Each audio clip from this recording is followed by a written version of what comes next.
Ryan Reynolds here from Mint Mobile with a message for everyone paying big wireless way too much. Please, for the love of everything good in this world, stop. With Mint, you can get premium wireless for just $15 a month. Of course, if you enjoy overpaying, no judgments, but that's weird. Okay, one judgment. Anyway, give it a try at mintmobile.com/switch. Upfront payment of $45 for 3-month plan, equivalent to $15 per month required. Intro rate first 3 months only, then full price plan options available. Taxes and fees extra. See full terms at mintmobile.com. The number one selling product of its kind with over 20 years of research and innovation. Botox Cosmetic, out of botulinum toxin A, is a prescription medicine used to temporarily make moderate to severe frown lines, crow's feet, and forehead lines look better in adults. Effects of Botox Cosmetic may spread hours to weeks after injection, causing serious symptoms. Alert your doctor right away as difficulty swallowing, speaking, breathing, eye problems, or muscle weakness may be a sign of a life-threatening condition. Patients with these conditions before injection are at highest risk. Don't receive Botox Cosmetic if you have a skin infection. Side effects may include allergic reactions, injection site pain, headache, eyebrow and eyelid drooping, and eyelid swelling. Allergic reactions can include rash, welts, asthma symptoms, and dizziness. Tell your doctor about medical history, muscle or nerve conditions including ALS or Lou Gehrig's disease, myasthenia gravis, or Lambert-Eaton syndrome and medications, including botulinum toxins, as these may increase the risk of serious side effects. For full safety information, visit BotoxCosmetic.com or call 877-351-0300. See for yourself at BotoxCosmetic.com. Welcome back, True Crime Army. I am your host, Margot, and this is Military Murder, a show where I focus on crimes committed by military members and veterans. But don't worry, you don't have to know anything about the military to listen, I promise. You just have to be a true crime enthusiast, and if that's you, welcome home. For those of you that checked in with me last week, thank you so much. I had a blast with my kiddos, and if I'm being honest, I didn't have one-on-one time with my baby because she's in her terrible twos and I can only take her out in public in small doses before she completely has a meltdown about anything and everything, including my answer to why is the sky blue? That being said, last week I dropped this month's bonus episode, which was a wild case of a daughter who turned on her 06 mom. It was an insane case of mental abuse, mental health issues, as well as immaturity beyond belief. You can tune in right now to catch the story of matricide Nicole Nachman and the double murder of Bob and Miriam Deans. You can find that on Patreon or on my Apple Premium subscription channel. And today, since we're still celebrating Mothers this month, I dug up a case that is so freaking ridiculous that you will have to physically lift your jaw from the floor. Many people have rocky relationships with their mothers, but for those that do, you might just not call your mom as much. Maybe you'll ghost her calls, or maybe you will move across the country to be far away from her. The story I'm about to tell you today includes a mother's son who took things way, way far, and the result was devastating. Also, let's just say that after you listen here, you might just be more patient while waiting to go through security at the airport. Because if they had the precautions they had now back in the 50s, the lives of 44 people wouldn't have been drastically altered. Join me today as I tell you the tragic story of United Airlines Flight 629 out of Denver, Colorado. Now, let's dig in. Military murder is an independent project and is not endorsed by the Department of Defense or any military component. The views expressed are those of the host. The content of this podcast is not meant to be legal or medical advice. Warning, this episode contains graphic details of murder and is not suitable for young listeners. Listener discretion is advised.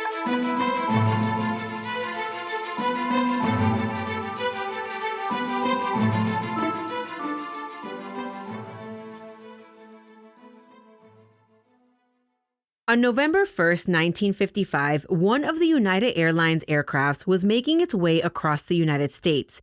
The daily flight plan had this particular Douglas DC-6B aircraft starting out in New York, then making stops in Chicago, Illinois, Denver, Colorado, Portland, Oregon, and finally stopping in Seattle, Washington.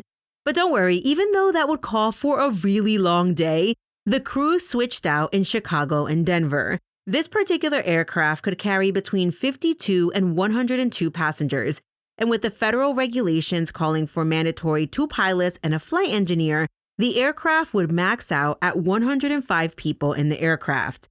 Thankfully, on November 1st, 1955, the flight had plenty of room, as there were only 39 passengers and 5 crew members, a whopping 44 people aboard. Once the aircraft arrived from Chicago to Denver, the passengers deplaned, the crew switched out, the aircraft was refueled and checked over, requiring zero maintenance. One by one, the passengers boarded the airplane. The flight was filled with excitement. One passenger was excited to be getting married later that month. An Army wife was beaming with joy to see her husband and introduce him to their 14-month-old son. The military husband, who was a lieutenant colonel at the time, had never met his son. Additionally, on this aircraft, there was an airman returning back to base from leave, some people were vacationing, and one passenger was heading to speak at a conference. I picture everyone dressed to the T in their Sunday best, because that's how everyone dressed back in the day when they took flights. Unlike today, when I look like a shaggy mess when I fly in my oversized sweatpants and overpacked backpack with all the chargers I might need during my trip. Well, at 6:52 p.m., after everyone was secure, the flight took off from the Stapleton Airport in Denver, Colorado. The flight was heading to Portland, Oregon.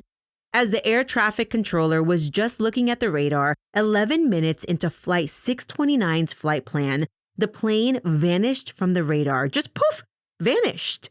39 miles from the airport, Longmont, Colorado residents heard a loud boom and debris came crashing down.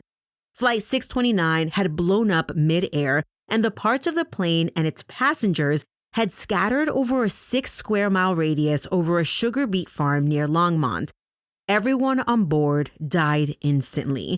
Hundreds of calls came into the Longmont PD, and as one of the first responders arrived on the very large scene, he called back to the station that there was no need for an ambulance because everyone was dead.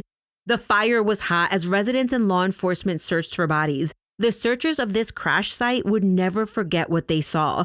Bodies still attached to the airplane seats, just laying in piles of straw. Hopes, dreams, gone. The cleanup would take a long time. In addition to this, it wasn't just a cleanup job. This was a full-blown investigation. Had the plane malfunctioned or was it something else? One resident who was the first on the scene knew instantly the foul play was involved because as he approached the crash site, he could smell the distinct smell of dynamite. Even though firefighters attempted to put out the fire at the crash site, it took a whopping 3 days for the burning to die down, and this was due to fuel and oil which saturated the ground, because remember, the plane had just been refueled. As the days went by, the recovered bodies were taken to a temporary morgue located in the National Guard Armory in Greeley, Colorado. The temporary morgue was created pending the bodies being identified. The day after the plane crash, the FBI sent out fingerprint experts to the site. 9 of the 44 bodies were identified quickly by relatives, friends, or personal effects. The bodies that were first identified were then relocated from the temporary morgue. The remaining bodies were fingerprinted. 21 were identified through FBI fingerprint files, and the remaining 14 were eventually ID'd by family and friends. The investigation involved interviewing those close to the crash location, as well as sending out lab experts who visually examined pieces that were collected from the wreckage. That visual exam determined a few things almost right away. The engine and the nose of the airplane hit the ground almost intact. The tail of the airplane, however, had been, quote, cleanly severed from the rest of the plane as though it had been cut with a knife, end quote. And the tail of the plane had landed 1.5 miles from where the front part of the plane landed. And the middle section, experts stated that they were widely scattered over and behind the intervening area between the tail and the front sections. Other metal parts were found in the crash radius, but they couldn't be identified as belonging to the airplane or cargo. And it appeared that some pieces were so badly burned and scarred with a gray soot that it appeared as though those items were associated with the explosion. There was one item of interest to investigators, or one of many, I guess. It was an item that had red and blue letters that spelled HO. This would later be identified as part of a 6-volt battery. And not to spoil the investigation, but investigators will later determine that this battery was used to detonate the aircraft. Many of the items connected to the wreckage had foreign deposits. These deposits were made up of mostly sodium carbonate mixed with nitrate and sulfur. And as it turns out, dynamite was/is made up of nitroglycerin with varying amounts of sodium nitrate, sulfur, and more. And experts determined that dynamite was in fact the likely culprit of the explosion. During the first week of the investigation, United Airlines engineers looked over what was left of the airplane to see if a plane malfunction would have caused the crash, but that was quickly ruled out. While the United States mourned those that died in Flight 629, a week after the crash, the Chief of Investigations made an official statement stating that there were clear signs of sabotage that led to the explosion. With this determination in place, the FBI was brought in to investigate this explosion as a criminal investigation. An investigation of this magnitude required a lot of hands on deck, and so the FBI split personnel into teams. One team was responsible to speak to any and all eyewitnesses to the crash and anyone who worked on the plane before it departed Denver. One team was responsible for tracing all the cargo, all the mail, and all the plane luggage. One team was responsible for looking through the physical wreckage, looking for items of importance. After investigators put together a full-size mock-up of the center of the airplane, they discovered that the explosion went off in the rear cargo pit. And when they looked into it, the rear cargo pit only contained passenger baggage and cargo. It was now time to start investigating the passengers, and they had to look into all 44 passengers, which included the aircrew, as well as any passengers that missed the flight that day. Investigators tried to get detailed descriptions of passenger baggage because they wanted to zero in on any luggage that was most severely damaged, or let's say coated with dynamite. In addition to this, they looked into any passenger that had large amounts of life insurance payouts, especially near the time of the flight. And with these two things, investigators began to focus in on one passenger in particular. Her name was Daisy King. Daisy King was a 54-year-old businesswoman and mother of two. Among Daisy's belongings, they found personal letters, unsure if they were legible, but anyway. They also discovered newspaper clippings about her family, a checkbook, a $1,000 traveler's check, an address list, and a receipt for a safety deposit box she rented. Oddly enough, one of the newspaper clippings Daisy had in her luggage was an article about her son Jack being charged with forgery. And when it came to life insurance, there were 3 policies out on Daisy King.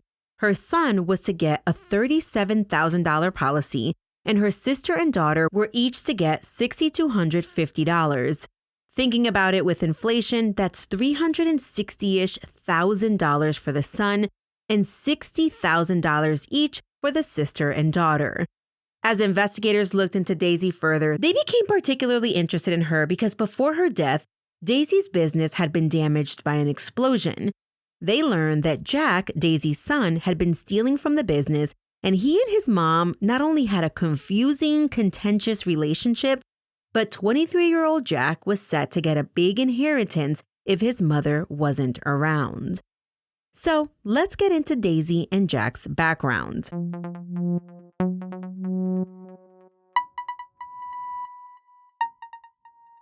Today's episode is sponsored by Acorns, and April is Financial Literacy Month, an entire month dedicated to taking control of your money. Because honestly, no one really taught me how to manage money growing up. I didn't learn about investing until I was well into adulthood. But what I love about Acorns is that it makes it easy to start saving and investing for your future in just 5 minutes.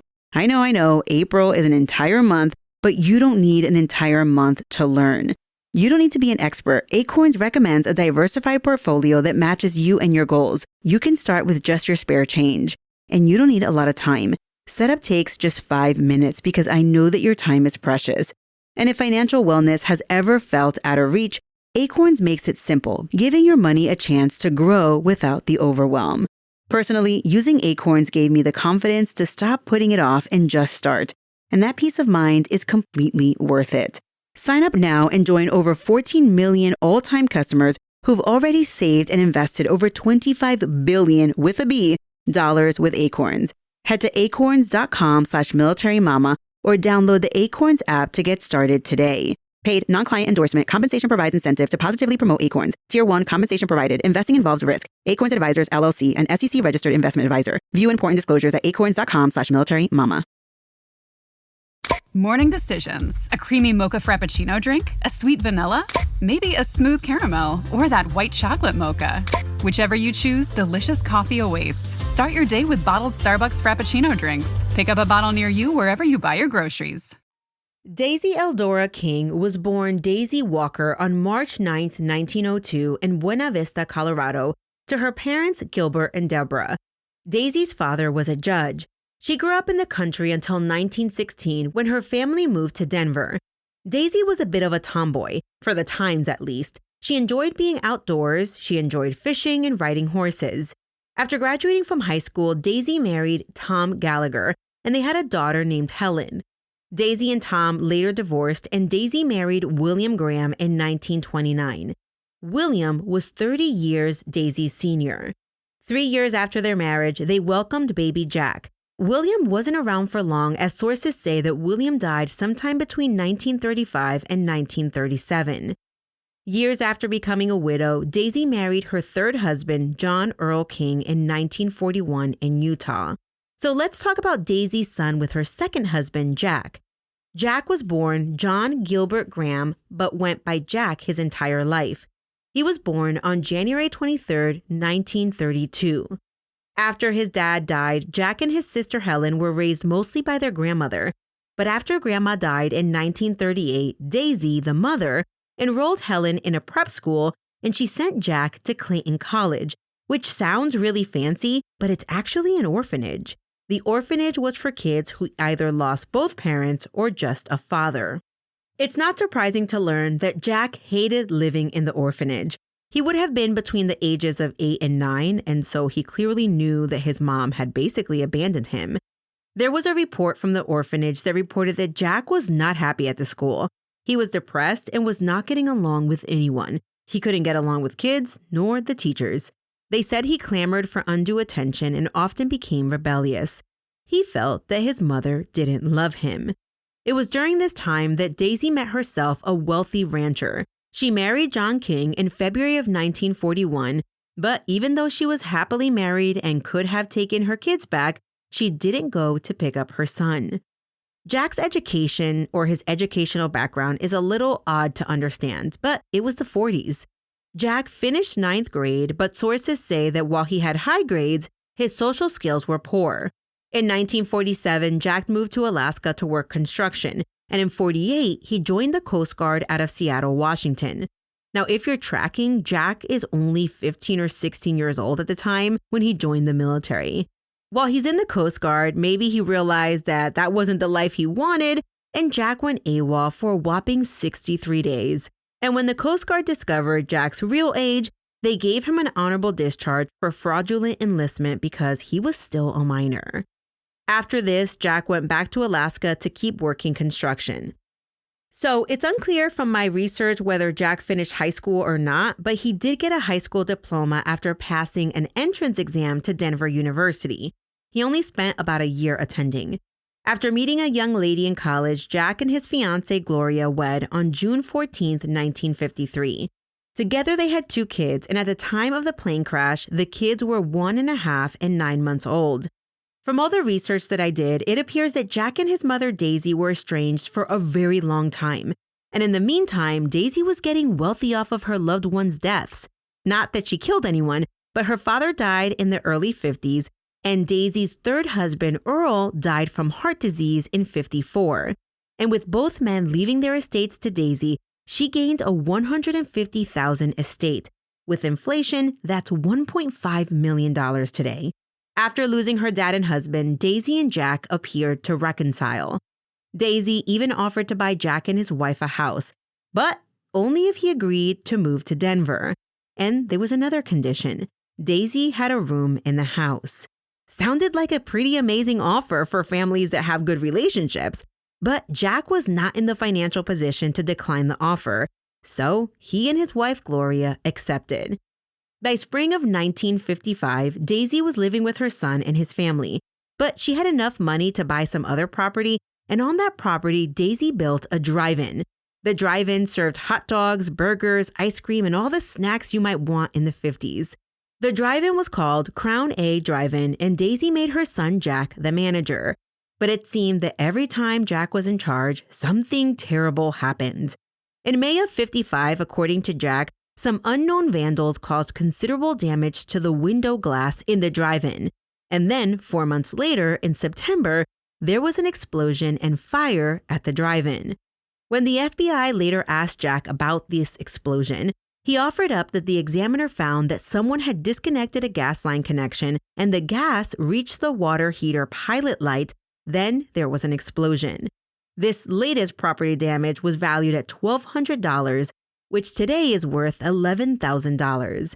In between these two unfortunate events, if you want to call it that, Daisy, the savvy businesswoman, opened up another drive-in, but this one was in Steamboat Springs, Colorado. Daisy named this one the Dairy King, not to be confused with Dairy Queen. And Jack's misfortune didn't end there. When in the summer of 1955, Jack's brand spanking new truck got hit by a train. The investigation revealed that Jack parked his truck on the train tracks to get the insurance money.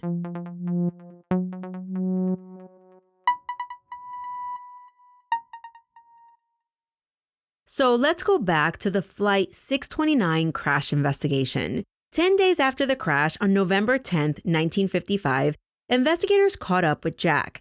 He relayed his background, the vandalism at the drive-in, and even talked about his truck misfortune. The FBI asked him about his mother's luggage. Jack gave a description, also said his mom was heading to Alaska. When asked who packed his mother's suitcase, Jack quickly said that his mom packed her own suitcase and never let anyone pack it for her. But while Jack didn't know anything his mom packed, he did know she packed a bunch of ammunition because she was planning on going hunting in Alaska. The following day, investigators caught up with Jack's wife, Gloria. They asked her the same questions about Daisy's suitcase, and Gloria confirmed that no one except Gloria packed her suitcase. Gloria did remember that before Daisy left, Jack did give his mom a gift. Gloria wasn't 100% sure what the gift was, but she thought it was tools of sorts, like a drill, some files, and a cutting tool. Now, you might be wondering in the back of your mind, what kind of gift is that? Gloria said, though, that she assumed it was because Daisy liked to turn seashells into art. When questioned further about this gift, Gloria said she remembered Jack bringing the gift into the house, but said it was fully wrapped and he brought it down to the basement to give it to his mom as she packed. Gloria recalled the package was about 18 inches long by 14 inches wide and 3 inches deep. The same day that Gloria was interviewed, the FBI also interviewed a neighbor of one of Jack's relatives. This neighbor knew that Jack was real interested in buying his mom a toolkit. This person also heard that Jack got real ill and his face turned white as a ghost when his mom left on the airplane. Once he heard that the plane had crashed, not knowing that it was his mom's flight, Jack said, "That is it." After the FBI looked through the wreckage, they picked items that matched the description of Daisy's items. They asked Jack and Gloria to come identify the items. Then they asked to speak to Jack again. They questioned Jack about the toolkit gift that his wife said something about, and he said that his wife was mistaken. He hadn't actually purchased the toolkit for his mom because he couldn't find the one he wanted to buy, so he didn't buy it. With regards to feeling ill after his mom departed the airport, Jack did admit that after his mom was on her flight, he and his family had dinner at the airport, and after eating, he got sick. He said his illness was a combination of his mom's trip, but also the airport food. The following day, investigators interviewed Gloria, and she didn't change anything about her original statement. Authorities then told Jack that he was a suspect in the bombing, and he was like, "Listen, I will take a lie detector, I'll give another statement, I'll even let you search my house." Oh, and by the way, I forgot to mention that at the airport, Jack had mailed himself a copy of his mom's life insurance policy. When asked about that, he didn't have an answer as to why he did that. Investigators did search Jack's house.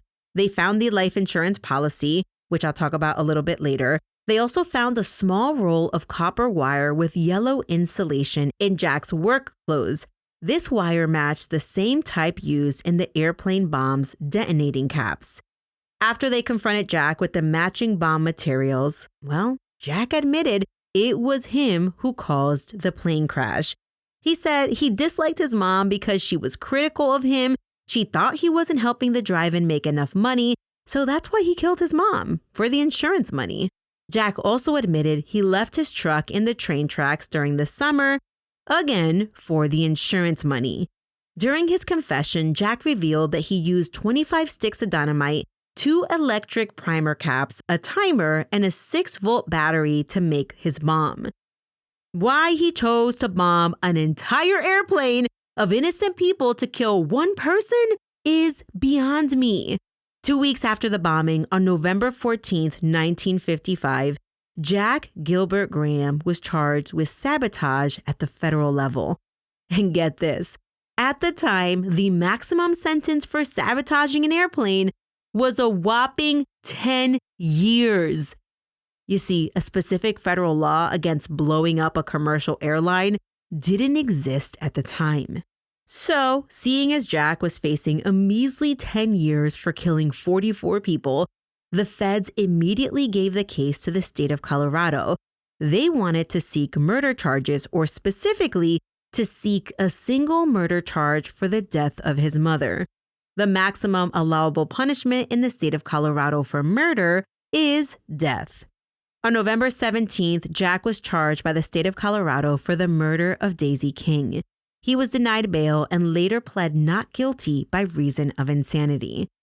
So let me take a minute to answer the burning question in your mind. Why didn't Colorado charge Jack with all 44 murders? Well, the state of Colorado wanted to expedite the trial specifically to hold back any copycats who thought it might be cute to become a domestic terrorist. Leading up to the trial, investigators tracked down the stores where Jack purchased his bomb-making items. And they discovered that about a month before the plane attack, Jack began working for an electrician at a low rate. He told his electrician boss that he was looking to gain experience. In his short time with the company, he learned which type of timer to purchase that worked with a battery. Helen, Jack's half-sister, was a good source of information about Jack's personality. When Helen was interviewed, she said that Jack walked around with a ton of pent-up aggression and that she never felt comfortable around him. There was something about him that made her uneasy. Helen recalled this one occasion where Jack knocked her down, kneed her in the chest, injuring her ribs. On a different occasion, he threatened to hit her with a hammer, so she locked herself in her room. Well, it makes complete sense to me why Helen would be uneasy around this guy. She called him mentally unstable, but that was probably putting it nicely. Helen recalled a time when her and her mom were at Jack's house, and when Jack woke up, he was upset that Gloria wasn't in bed with him. He got out of bed to find his wife, Gloria, playing cards with his mom, Daisy, and sister, Helen. At the time, Jack got so mad that right there in front of everyone, he popped his wife a few times. Jack was so upset that his mom was afraid that she was next. Helen also recalled Jack's obsession with explosives.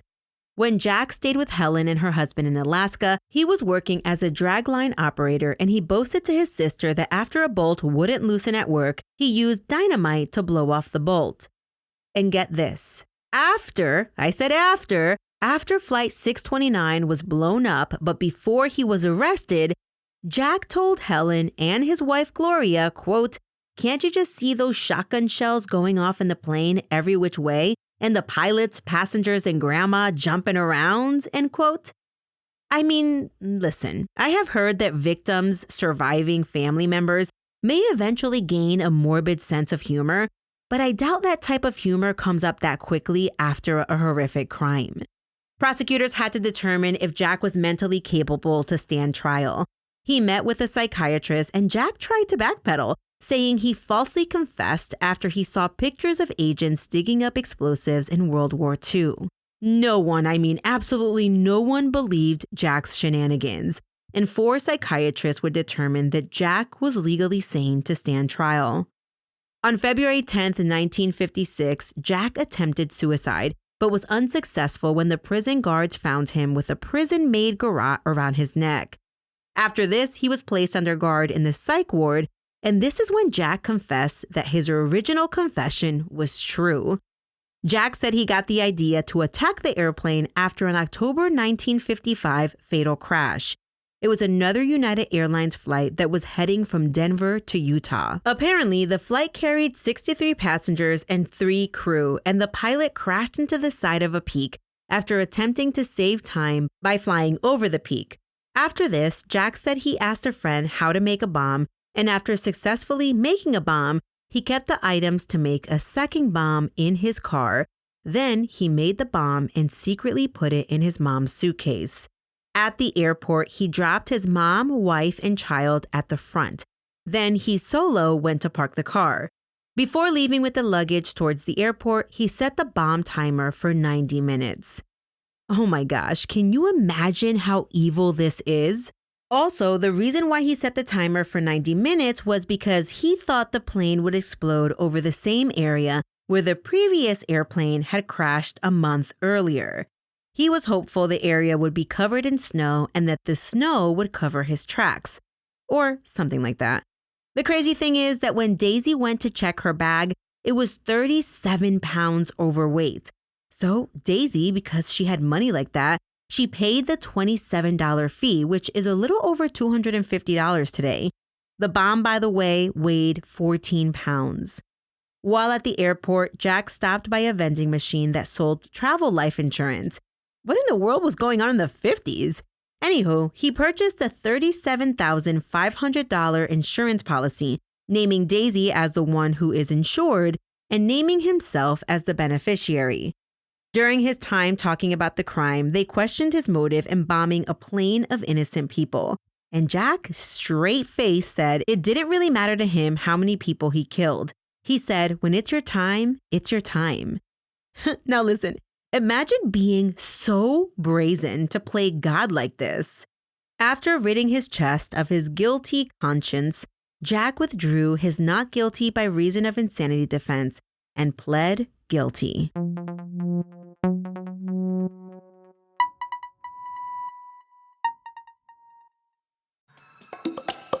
That moment when you realize your skincare is actually working.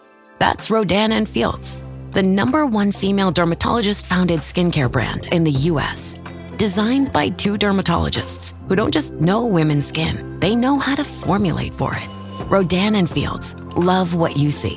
Tap the banner or visit rodanandfields.com/Spotify to get your exclusive welcome offer. Halliday presents, in the red corner, the undisputed, undefeated Weed Whacker Guy.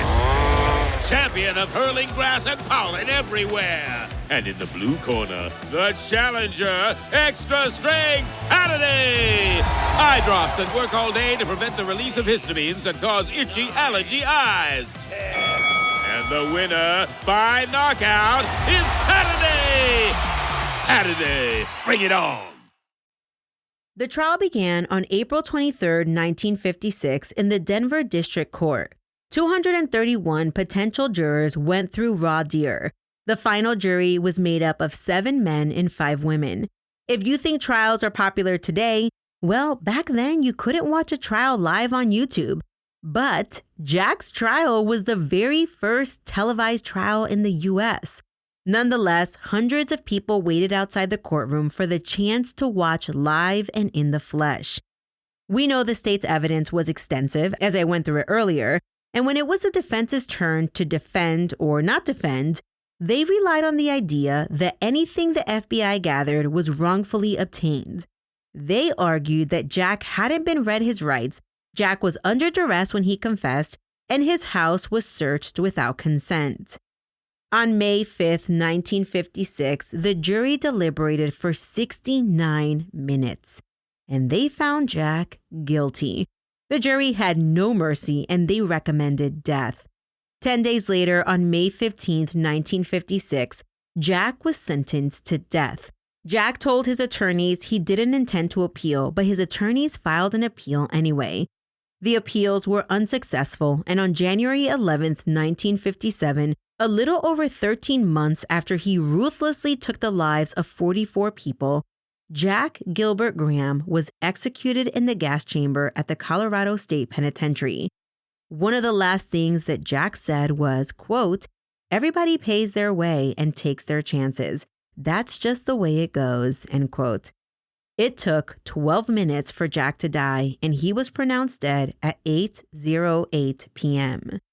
With regards to Jack's family, after his death, Jack's wife reverted her name and her kid's name to her maiden name. Jack's son got married in 1976, and mysteriously, he and his wife disappeared in the Pacific Northwest. As reported by the Denver Post, they are presumed dead. Before closing out today, I do want to remember the victims of Flight 629. I was able to gather some information about some of the victims, but not all of them. So I will only share what I found. Sarah and James Dory were a married couple on their way to visit their son in Portland. It was Sarah's first flight, and it was their first time seeing their son in 9 years. You see, James, who was only 58 years old, was basically on his deathbed from an illness, and he wanted to fly to see his son before his impending death. The night before the flight, Sarah shared with family that she had a premonition that something terrible was going to happen. Helen Fitzpatrick boarded the plane with her 14-month-old son. Helen was a military wife on her way to meet her husband, Lieutenant Colonel Fitzpatrick, who left for military duty right before their son was born. Lieutenant Colonel Fitzpatrick had been stationed in Okinawa, and it was reported he had never met his son.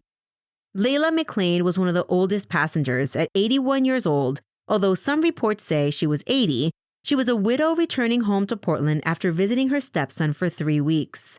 She was one of the eldest passengers on the plane. Harold Sandstead was a doctor and an expert in nutrition with the U.S. Public Health Service.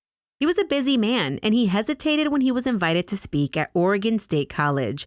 His friends, however, encouraged him to go, and he did.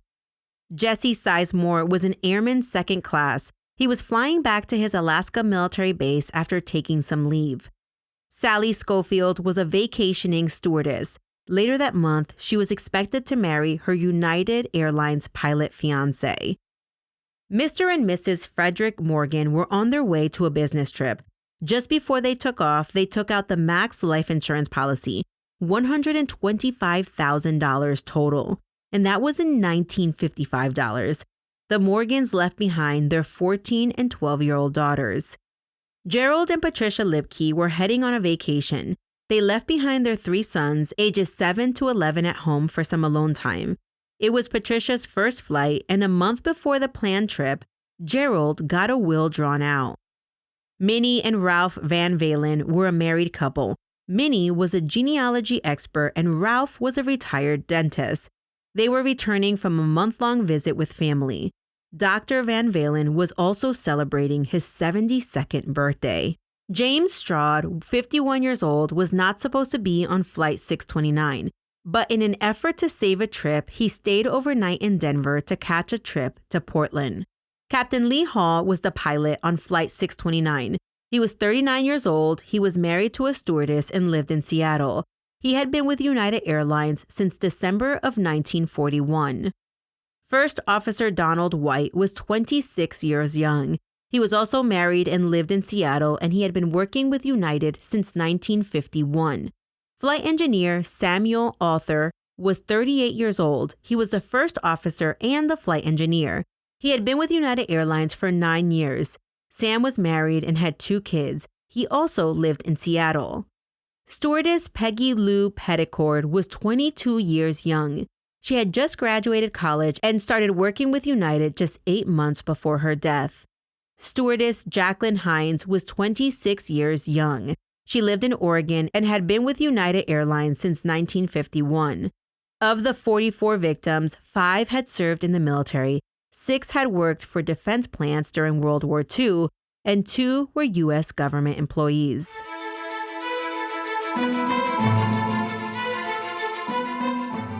So, what do you think? Had you heard this story before? Also, good on the state of Colorado for dealing with this perpetrator swiftly. I'm sure that this case gets even the non-death penalty folks on board with the death penalty. True Crime Army, the pleasure was all mine today. Thanks for listening in, and I'll catch you next week. My sources for today's case include FBI records, including the investigative report, as well as articles in the New York Daily News, the Denver Post, the Denver Channel, the Daily Oklahoman, the Daily Journal, the Plain Dealer, and Wyoming History. Military Murder is a Mama Margot production. This episode was researched by Haley Gray. The theme music was created by Ty-Ops. Until next time, remember, you never really know what someone is capable of, so remain vigilant always. You have a fabulous week, and I'll keep digging to bring you another military murder story next week.